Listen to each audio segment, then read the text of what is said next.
બંધ થઈ ગઈ છે. હવે આ બધા રાક્ષસ વિલ આવી ગયા છે. ભલે રાખતાને વાંધો નહીં, પણ ગાયનો દીકરો જે ધોળું લઈ અને જે જમીન ઉપર હાલતો એમાં કોઈ રોગ ન આવતો. હું તમને અત્યારે કહું છું, તમે આ ટ્રેક્ટરથી વાવો અને બળદથી વાવો, ખબર પડી જાય છે કે આ બળદ હાલેલો છે અને આ ટ્રેક્ટર હાલેલું છે. કારણ કે અત્યારે જમીનમાં હીર બળી ગયા છે, ખાતર નાખ્યું. જો કોઈ વિરોધ જ કરું છું, આ ખાતર નખાય જ નહીં, આ જમીનો બગડી ગઈ છે ખાતર નાખી. એમ દેશી ખાતર અને ભાગશાળી તો ગાનું જેને કહેવાય ગૌખળ. હું એને બીજું નથી કહું, ગૌખળ કહું છું એને. એ બોલવામાં બહુ પાપ છે, ભલે બોલતા મુબારક છે. ગૌખળ કહેવામાં આવે છે, ગાયનું ગૌખળ. એટલે દુનિયા આખું સમજે જાય ગાયનું ગૌખળ. એમ ચંગાસ કોઈ કહે છે એને, આ બોલાય ગાનો ચંગાસ અથવા ગૌખળ. પણ જાદુ ભણેલા ને એને કહેવું પડે છે, દેશી માણસ સમજી જાય. તો ગાનું ગૌખળ આંબા ઉપર છાંટે છે તો ફાલ નથી ખરતો, એમાં રોગ નથી આવતો. બકલામ છાંટે છે મોલમાં તો એ ખેતી પણ બહુ સારી થાય છે અને કરવાવાળા કરે છે. એમ ગાની આટલી તાકાત છે તો હું 18 વર્ષમાં હું આવી ગયો છું ભાઈ, હું તમારા ભેળો જ છું. પણ જે માણસે ગાયનું દાન દીકરીને દીધું, ખરેખર છે. મેં વિડીયો જોયો, કયું ગામ છે એની ખબર નથી, પણ ખરેખર મને એમ થઈ ગયો કે આના પૂર્વજોનો પુણ્ય તો હોય જ, તો જ આવા સંસ્કાર હોય ને. હે, ગાયનું દાન દીધું દીકરીને. ખરેખર છે હું આ એક જાગૃત કરવા માગું છું. અને ભાઈ હું તમને કહેતો ને તમે સુધરી જાજો અને સુધરતા નહીં, પણ આ તો જાગૃતતા અને જેના પૂર્વજોના સંસ્કાર વારસાગતમાં લઈને આવ્યા ને એને જ આ હુજે. ભલે બધાને સંસ્કાર જ હોય, પણ આવું વહાણ બહુ ઓછું આવે છે. દીકરીને ગા દીધી એટલે આપણા માટે ગૌરવ કહેવાય કે આ રખડે છે, આ નંદી ગાયું જેને કહેવાય, તો આ બંધ થઈ જાય. પણ આવું કોણ કરે છે? તમારે મોબાઈલમાં 1000 રૂપિયા નાખવો છે, ક્યાંક ફરવા જાવ 5000 વાપરો, મૂળ તો અહીંયા જઈને દુઃખી થવાના ધંધા છે ને. તમારા ઘરે 68-30 છે જો તમે માનો તો. ગા તમારા ઘરે રાખો તમે, 33 કોટી દેવ આવી ગયો, ક્યાંય જવાની જરૂર નથી. ભલે જાઓ એનો મને વાંધો નહીં, કરોડો રૂપિયા તમે ઉડાડો એનો મને વાંધો નથી, પણ ખરેખર છે આ તમે રૂપિયા જે ઉડાડો છો ને ખોટા ઉડાડો તમે. કરોડો લાખો રૂપિયા હું ખૂબ રાજી છું, પણ લેખે ઉડાડો. તો આવી ગાયોના તમે દાન દેશો ને તો આ વડવાળી મોગલ આ દેશની માલકોને હું બધાને કહું છું, કોઈ દી તમને દુઃખી નહીં કરે અને કોઈ દી તમારો વાળ નહીં વાંકો થાય. કારણ કે ગા ઘરે ઘરે ભટકે છે. નંદી આજ માથે ગરમ પાણી નાખે, ભાગશાળી તો એને દવાખાને લઈ જાય છે, કારણ કે એના કામ કરે છે, એના સંસ્કાર છે. જે ભાગશાળી માણસ દવાખાને લઈ જાય નંદીને ગાયુને તો આપણે જોઈને રાજી થાય છે. અને પાપિયા છે એને મારે છે, પગ ભાંગી નાખે છે કે ગાડીઓ ચડાવતા હોય. પણ ખરેખર છે ને આ અત્યાચાર છે ને જો બંધ કરવો હોય તો દીકરીના લગ્ન કરો, 18 વર્ષ લખો તો એક ગા દો દીકરીને. કોઈ ગા છે ને ભાટક છે નહીં, એનો દીકરો જેને કહેવાય નંદી, એ પણ ક્યાં નહીં ભાટકે. આ આપણા આ દેશમાં સુનવાણી આવેનું કારણ આ છે કે આપણે પાપ લઈ છે, નંદીને નથી દેતા, દેવાવાળા દે છે, ગાને નથી આપણે સાચવતા. કૂતરા રાખીશ, 1 લાખનું કૂતરું રાખો, હોનાનું પગરખું પગમાં રખાય. ક્યાં રખાય? પગમાં રખાય. બેનું અવાજ ઓછો કરો, ઉપાડાવો ચાલ્યો. આપણે સમજી છે કે લાખના કૂતરા રાખો, મૂળ હવારમાં મોઢું કૂતરાનું જોવું ને, જાગો તમારું મોઢું ક્યાંનું જોવું? કૂતરાનું. અરે ગા રાખો ઘરે, 33 કોટીનો વાસ છે, તમારી પ્રજાને રોગ નહીં આવે. અને હવારમાં કૂતરું પટપટ કરતું ઉઠતા હોય એનું મોઢું જોવાનું. હું એને ઉઠવાનું કહું છું, સમજદાર માણસને જાગવાનું કહેવાય. એ હવારમાં જાગે પાછું કૂતરું હોય હામું પટપટ કર. ભલે રાખ્યો ને, તમને મોગલ રાખે કૂતરા, પેઢી રાખજો. આ કૂતરા કોઈ ગયું ને આ દેશમાં ભ્રષ્ટગડો કરી ગયો. આ હટે, હુમલા, રોગ, કેન્સર, ડાયાબિટીસ, હાઈ બીપી, આ કેટલું કરી ગયું. આ વસ્તુ એ છે કારણ કે ગા હોય ને તમારા ઘરે, તમે હાથ ફેરવો ને તો તમારા નખમાં રોગ ન રહે. રૂપિયા દઈને ગાયું બત ભરે છે કે અમારો રોગ મટે. તો એક ઘરે રાખો ને, કૂતરાને રજા દઈ દો. કૂતરું રખાય, ફાર્મ માથે રખાય, વાડીએ રખાય, બોર્ડરમાં જ રખાય, ઘરમાં ન રખાય.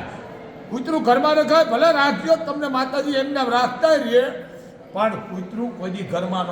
હોનાનું પગરખું પગમાં પહેરાય, અહીંયા કોઈ પગરખું પહેરે હોના બહાર કાઢીને નીકળે બહાર નીકળ. આ વસ્તુ છે. એમ શોભતું શોભે, પણ આ બહારનું જોઈ આ ભારત દેશની માલ પર ભ્રષ્ટ વેડો ખોઈ દીધો. ભ્રષ્ટ વેડો આને કહું છું. એટલે આ વસ્તુ છે. પણ સમાજમાં જે ઉપયોગી માણસો છે, સારા કામ કરી રહ્યા છે, એને સાથ સહકાર આપો. ભલે આપ શકો પછી નાખજો, પણ ખરેખર છે હું તો 18 વર્ષને કહું મારાથી કે દીકરીને તમે પરણાવો ને, 4 મંગળ વર્તાવો, કોઈના હાથ ફેરાય છે, ભલે જે હોય તે. પણ જ્યારે દીકરીના મંગળ વર્તાતા હોય એ ત્રીજો ફેરો આવે કે જે દીકરીને દાન દેવાતું ગાયુંના તે બ્રાહ્મણો પંચ દીકરીના મા બાપ એના પરિવારો વડીલો મામા બધાય થઈ અને દીકરીને બ્રાહ્મણની સાક્ષીએ અગ્નિની સાક્ષીએ ધરતીની સાક્ષીએ પત્ની સાક્ષીએ સૂર્ય ચંદ્રની સાક્ષીએ એ ગાને તમે દાન કરશો ને દીકરીને તો તમારે કોઈ ધામે જવાની જરૂર નથી. ગામાં આટલી તાકાત છે. કારણ કે ઋષિઓ જેમ તેમ નહોતા. ઋષિઓ કાયમ માટે કહેતા હતા. એક મને વાત યાદ આવી છે. એક ઋષિ તપસ્યા કરતા હતા. તપસ્યા જળમાં બેહીન, કોઈ જળમાં બેહીન કરે, કોઈ ફરતી અગ્નિ પ્રગટાવીને બે, આ અલગ અલગ છે બધાનું. એમાં માછીમાર ગયો હુડકી લઈ અને જાળ નાખી એટલે સંત આવી ગયા જાળીમાં, સમાધિ ખુલી ગઈ. સંતે કીધું કોણ છો તું? કે બાપુ હું તો કે માછીમાર છું, મારો ખેતી છે, દરિયો છે, મારી ખેતી છે, હું મારી ખેતી કરું. મને ખબર નથી કે તમે આમ આવી ગયા, કે મારી તપસ્યા તે તોડાવી છે. કોણ છે તારો નગરનો રાજા? શહેરનો કહેતા, નગર કહેતા. કોણ છે તારો નગરનો રાજા? કે ફલાણો ફલાણો, હાલ મને લઈ જાય. અહીંયા સભા ભરી રાજાને બોલાવ્યા. તમે જોવો આ રાજા રૈયતનું રક્ષણ કરવા વાળો હજી છે સમાજમાં, છે. એટલે કીધું રાજન મારો ન્યાય કર, કિંમત કર, મારી તપસ્યા તોડા, તારા રૈયતના માણસ છે. આ રાજા કેવું મહાન છે. રાજાએ કીધું તમે બોલો. કે નહીં રાજન, તમે મારી કિંમત કરો. કે બાપુ 200 સોના મોર. કે બસ 200 મારી સોના મોર, હું શ્રાપ આપીશ. તો કે 1000 સોના મોર. કે નહીં, મારું એક જાતની સમાધિ તોડાવી છે તમારા નગરના માણસોએ. રાજાને કીધું કે 1 કરોડ બાપજી, તમે મને 2 દિવસનો સમય આપો. 2 દી નહીં, તને 3 દિવસનો સમય આપો, પણ મારો ન્યાય કરજે, ન કરું તને શ્રાપ દઈશ અને તારી નગરી ઉજળ કરી નાખી. આ સંત કહેવાય. એટલે રાજન એના ગુરુ પાસે ગયા. કારણ કે ગુરુ વિનાનો માણસ ડુંગરો કહેવામાં આવે છે. ગુરુની જાતિનો હોય, સમજી લેજો, એને પૂછાતું નથી. એમ ગુરુ પાસે જાય છે. કીધું ગુરુદેવને દંડવત પ્રણામ કર્યા. આવ્યો રાજન, આવો.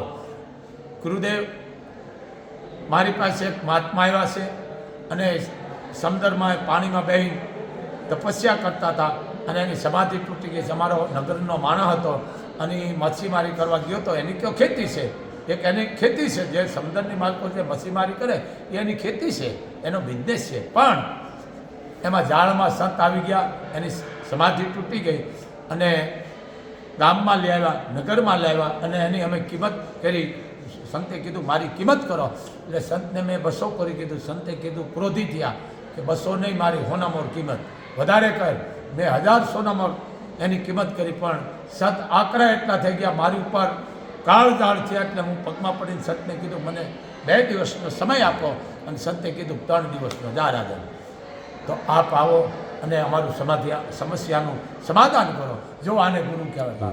ગુરુ ગયા, જાય અને સંતને પ્રણામ કર્યા. કીધું રાજાને કે રાજન, તમારી અશ્વસ્થાળામાં જે તાજી વ્યાણેલ ઘા છે, હેઠે વાસળી છે, આ સંતને આપી દો. એટલે એમાં કરોડો સોનામોરનું દાન આવી ગયું. ઘા આપી સંતને, વાસળી આપી અને સંત રાજી થઈ ગયા. જય હો રાજન, જય હો મૂળ ગુરુ. એમ આ વસ્તુ છે. ગુરુ કોઈ જાતિનો હોય, પણ વસ્તુ મારી એક જ કહેવાની છે, બને એટલી દીકરીને આપો. દીકરી પણ ગાનું શું છે. તો આ માણસને જે વહાણ આવ્યું હોય એ ગામનો ખરો ભાઈ, હું તો એને ઓળખતો નથી, પણ દીકરીને જે ગાનું દાન કર્યું ખરેખર મને બહુ આનંદ આવ્યો છે. તો ભારતમાં 140 કરોડની વસ્તી છે, એમાં અડધા આપણે ખાલી એક દીકરીને ગા દઈને તો આ ગા કોઈ દી કપાય નહીં, આ ગા કોઈ દી ભાટકે નહીં, આ ગા ઘરે ઘરે માથા મારે નહીં, આ ગા એઠવાડો ખાય. કારણ ગાને એઠવાડો ખવડાવવાનું બહુ પાપ છે, બહુ પાપ છે. ને દૂધ ખાય છે આપણે, કી રોગ થાય. ગામાં 33 કોટીનો વાસ છે. તમે પૂછડે પાણી રેડો છો, આંખે અડાડો છો, વાહામાં અડાડો છો, માથે અડાડો છો, પણ મતલબ એ છે ગાયને આહાર આપો તો ચોખ્ખો આપો. એઠવાડો ખવડાવવાનું મોટું પાપ છે. રોટલી ઘડો, રોટલો ઘડો, તેમાં ઘી કે તેલ કાંઈ ન હોય તો ગોળ કે સપટી થોડી હાકરની એમાં મૂકી અને ગાને તમે આપો. પણ શુદ્ધ વસ્તુ આપો. એઠવાડો ગાને ખવડાવવાનું છે ને બહુ માણસને તકલીફ પાડી દે છે, હરાપ આપી દે છે. એટલે ભલે ખવડાવતા એના ભાગશાળી આપે છે, પણ બને ત્યાં સુધી ગાને એઠવાડો ખવડાવવાય નહીં. બાકી હું સુધારો નથી માગતો, પણ દીકરીનું 18 વર્ષના લગ્ન કરો ને તો ગા લાવીને સારામાં સારી દીકરીને આપજો ને. તમારા મોગલ આવવાની જરૂર નથી, તમારે કોઈ પણ કાર્ય કરવાની જરૂર નથી. કોઈ તીરથે જવાની જરૂર નથી, કોઈ ધામે જવાની જરૂર નથી, કોઈ યજ્ઞ કરવાની જરૂર નથી, કોઈ કથાયું કરવાની જરૂર, કારણ કે ગામમાં 33 કોટીનો વાસ છે. તો ગાનું જો તમે દાન દેશો ને તો તમારે કોઈ ધામે જવાનું જરૂર. આ વિડીયો મેં દીધો છે, હું અભણ માણસ છું, હરખું તમે કરી લેજો. જય મોગલ, જય મણિધાર, જય વડવાળી, જય વડવાળી.